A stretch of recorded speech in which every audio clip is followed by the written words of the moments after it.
We're back with a Fox News alert. 6 American prisoners are now freed from Venezuelan custody following negotiations between President Nicolas Maduro and President Trump's envoy for special missions, Rick Grenell.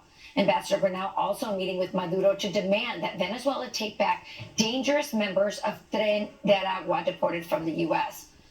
Katie Zachariah is a Republican political strategist and attorney who works with Rick Grenell, and she joins us now. Katie, you are the perfect person to have on this morning.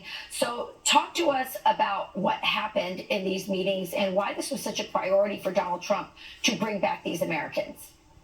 Yeah, thank you. I'm so excited because I think this really serves as a mile marker. We're 12 days into President Trump's administration, and we're already bringing back hostages, American hostages that were forgotten by the Biden administration. And Rick Grenell went down there with a decisive and clear goal. I'm going to bring these American hostages home, and there will not be an exchange of money, and there won't be any negotiation. These Americans are coming home. He did this in a one-day trip. He left in the morning. He arrived in Caracas. He spoke with Maduro. He said to Maduro, I want these Americans to come home. Maduro wasn't that willing to do it at the time. Rick got back on the plane and said, we'll wait an hour for these American hostages. Then those American hostages were brought out to him on the tarmac, and he got to walk up to all of them and say, I'm an American diplomat, and I'm here to bring you home. Amazing. Yeah, that is an amazing story. It's amazing, especially because Maduro, as you know, evil dictator, also very arrogant. He said in the past, listen, I've seen, 3 presidents. I'm here. I don't have to worry about this. He didn't always seem like he was going to acquiesce that this happened. And also that this happened in the face of some criticism, because a lot of people thought this sort of violated that maximum pressure campaign on Maduro that they wanted to see in order to get him out. But Donald Trump saying, no, my job is Americans, right? Right. Donald Trump sent a clear message to him. We are going to bring our Americans home. We're not going to allow you to set the terms of this. We are going to set the terms. And President Trump called these American hostages the second that they were on the plane. And so many of them were crying and thanking him profusely for coming and getting them. It was an incredible moment, very emotional. Especially for Ambassador Rick Grenell. He said to be able to tell them, I'm here to bring you home.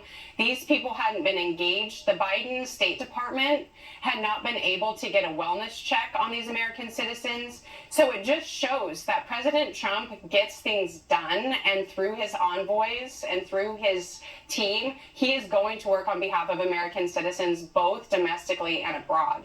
Yeah, the message is very clear to every other country. So I think it's a positive, and I do think Donald Trump is going to deal with the problems in Venezuela as well. So let's talk about this, Katie. China has apparently is building the largest wartime military command center in Beijing. It's going to dwarf, it's going to be bigger than the Pentagon. And so you have that happening in China. At the same time, you have Donald Trump saying, China, get out of the Panama Canal, and holding the Panamanian government to task on that. So talk to me, because we know Rubio is on his way to Panama right now. What's going on? Give us the China situation. You're also an expert on China. Yeah, I lived in Beijing for a number of years. I've traveled through the region where they're actually building the big Pentagon-like structure. I think the message that China's trying to send is they want us to believe that they're going to compete with us militarily.